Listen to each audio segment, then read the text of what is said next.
killer!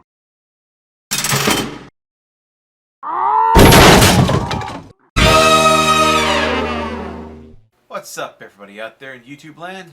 Wrath2501 here. Okay, guys, so like everybody said, I am contractually obligated to do the rest of these. Alright, so this is ranking every Pyro weapon by Wheezy TF2. This guy does some good stuff. I like his loadouts. Though I don't agree with everything he says, I do like some of the things he talks about. And as you may be seeing soon or have not on my game channel, I have been experimenting with his sniper loadout. So we'll see what happens. So me and the guys did some of them, and one of them actually turned out pretty good. So yeah, so he gives good advice. Excuse me. I hate it when you get a burp stuck in your throat. Anyway, so let's see what he's got for us on Pyro, every Pyro weapon MvM. And I think we all know what number 1 is. Yes, Professor. Excuse me. So let's go. What are Pyro's best and worst weapons in MvM? That's right, gentlemen. Today we're back and covering MvM's hardest class for new players to not insta-lock every single goddamn mission. You know the rules by now. This is a 2 cities MvM tier list. It's made under the perspective of a solo queuing player, and each weapon is ranked based on the respective weapon slots. So yes, the flamethrower might be in the same tier as the fucking mailbox. That does not make them equivalent in terms of power. And of course, this is just my opinion, blah blah blah. Here we go. Yeah. Fire axe. In keeping with the tradition of stock melee weapons being the den of shit, we are starting off with the stock fire axe. Same problems as the bat and the shovel. The axe has bad damage and 0 utility. There's really not much else to say. Yeah. D-tier. And here stands the weapon forged from the fiery pits of a mighty volcano. And it's worse than your average lumberjack tool. The Volcano Fragment does less damage than stock, with its only benefit being afterburn on hit. But just like bleed damage, an extra 8 DPS against these big-ass robots is about as useful as gunning down an attack helicopter with pebbles. Typically, speed buffs are fucking awesome in MvM. But when the scout's bat outclasses you in damage, and the speed boost is shorter than any single boost on hit effect in the game, the hot hand struggles to find any use whatsoever. I don't even have that. Maybe the back scratcher has a use on other tours where medic isn't the meta, but in 2 cities, that itch for healing will always be scratched by your team's medic or your NG's life-giving pet rock, aka the dispenser. So nerfing that shit by 75% for a bit more of a boost from a medium medkit you'll almost certainly be hogging the entire game, it's just not worth it at all.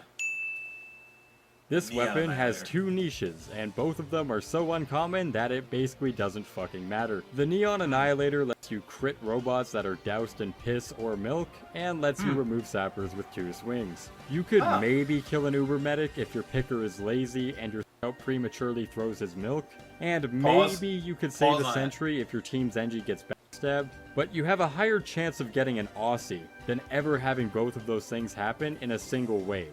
And both of those specific niches have better weapons coming up.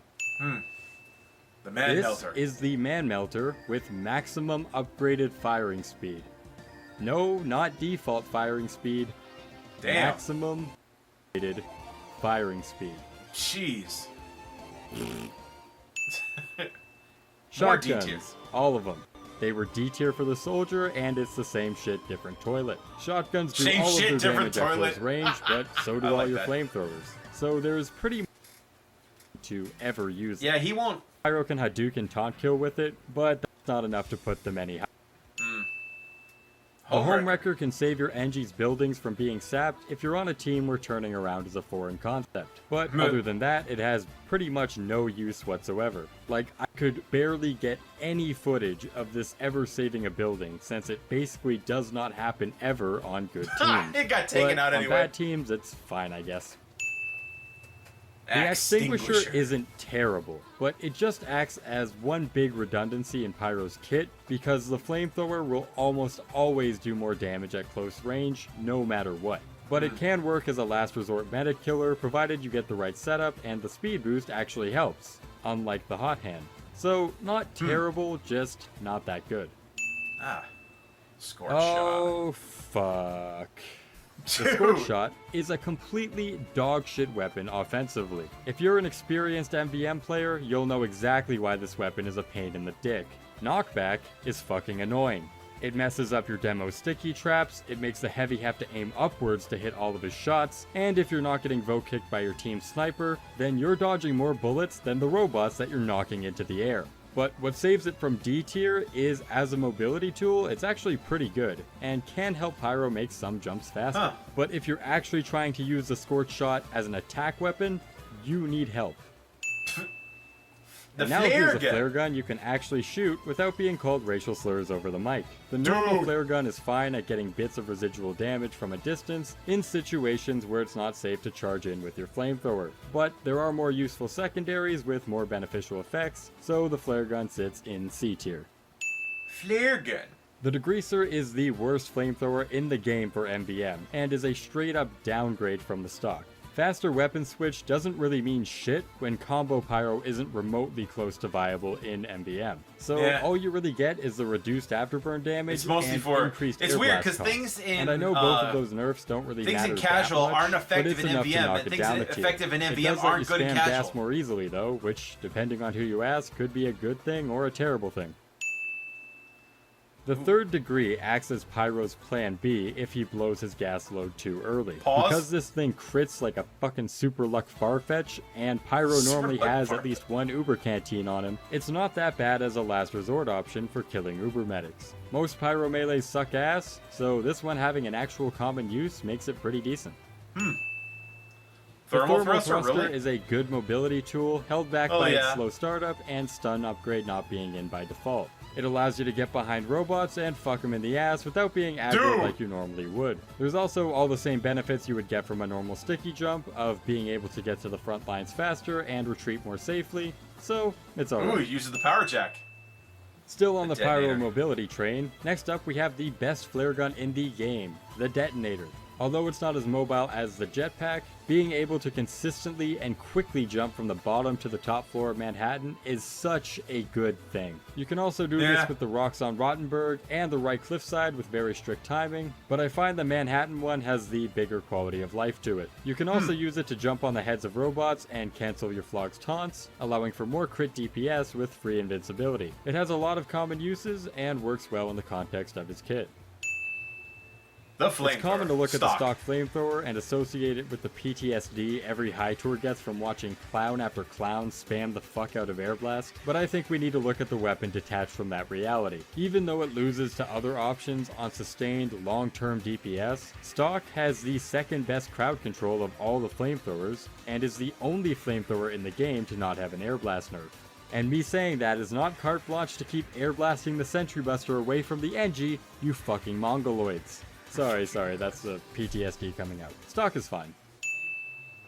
Hey, remember when this thing was fucking broken on launch and Valve actually nerfed it to the point where it wasn't overpowered? I guess 1 out of 2 ain't bad. But the Dragon's Fury in its current state is kind of the reverse of the stock.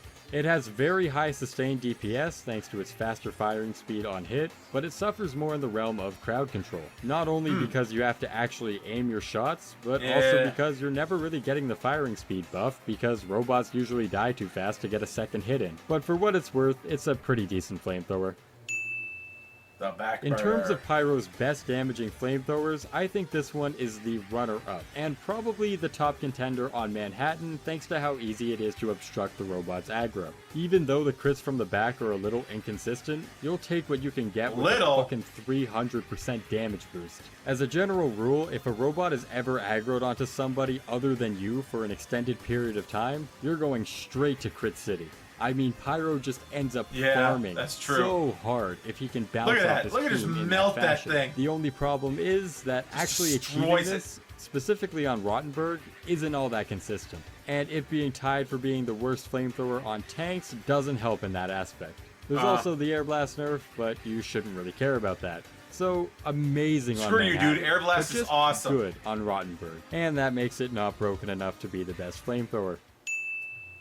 The Power Jack is very easy to understand as to why it's an S tier weapon. It's the only melee weapon for Pyro that transcends a niche use in favor of general utility. 15% extra movement speed whenever you're holding the weapon out does all the good movement speed things. It makes it faster to get back in and fight, makes it faster to get in position for certain robots, makes it faster to retreat for health, everything you do is faster. Everything And is yeah, fast. you take 20% more damage while holding it, but the big weakness of being able to get quickscoped or body shot by a sniper and die doesn't really exist in MvM, so this weakness is much easier to manage. Choice of music I right here want is you pretty guys cool to too. put this thing on and count how many times you'll switch to it during each mission. That number will be more than what you can count on one hand, and that can't be said for any of Pyro's other melees.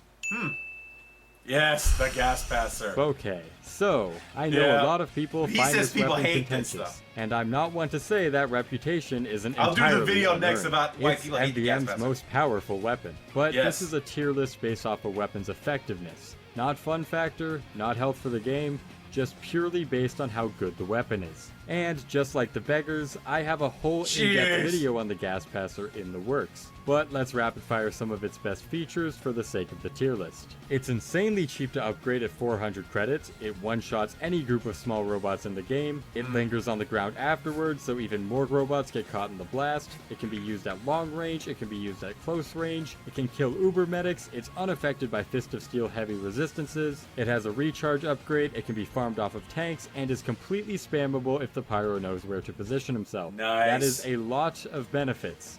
Probably yeah. too much. Definitely too much. Screw you. And I know a lot It's of awesome. people don't like it, but there's no getting around it. Pound for pound, the gas passer demolishes Maybe I'll every try the other back burner secondary next time we with do just how MvM. potent it really is. And as Oh, if the we flog. couldn't get any more monkey brain, the best flamethrower in the game is the flog. Yeah, because he doesn't Sure, like- he you doesn't can't like, air blast. But he as doesn't I've like air mentioned, blast. air blast becomes less and less of a benefit the more you learn how to play the game. Oh, that was the smart flog right has there. the best sustained DPS versus tanks and giants, and doesn't rely on good team cohesion like the backburner does in order to receive its crits. This also makes it very good for crowd control, but I think the thing that puts it really over the edge are the flog cancels. I went over this with the detonator a little bit, but you can effectively get half of a crit and half of an Uber Canteen simultaneously by using the flog taunt on a robot's head, which is pretty easy to set up, especially with jump height upgrades. I still think the backburner has the edge on Manhattan, but I think the benefits of the flog, especially on Rottenberg, make it the better of the two. And that's it for the tier list. If you guys enjoyed the video and want to see more MvM related content, be sure to leave a like and subscribe to the channel for more. I have a shitload I typically of videos use in the stock, works, but I might use the and back I hope burner you'll next stick time. around to see them. That's it, guys. Thanks for watching. See ya. Oh, we got something here. Dude, there's no way. Is that thing glitched? Way. Come on, please. Please. Oh, lag. Holy fuck, Valve. Why do you Lag. suck so much cock? Lag, man. Oh, yes. Yes, the gas passer, the ultimate weapon in MvM. Yes. I love that thing. Anyway, well, there you go, guys. That was interesting. I hope you guys enjoyed that. Like this video and subscribe. Share on social media. Help this channel grow, guys. Help us to grow back to where we were. I really appreciate everybody who's been helping me out here. Everybody's all the well-wishers. Everybody who, participated in the Q&A, the anniversary thing. I really appreciate you guys. You guys are awesome. Thanks, guys, so much. So, also, definitely click on the link to the original down in the description. Get down to Wheezy TF2's channel. Like the original and sub to him over there. I will see you guys next time. Tune in every day for new content. Bye-bye.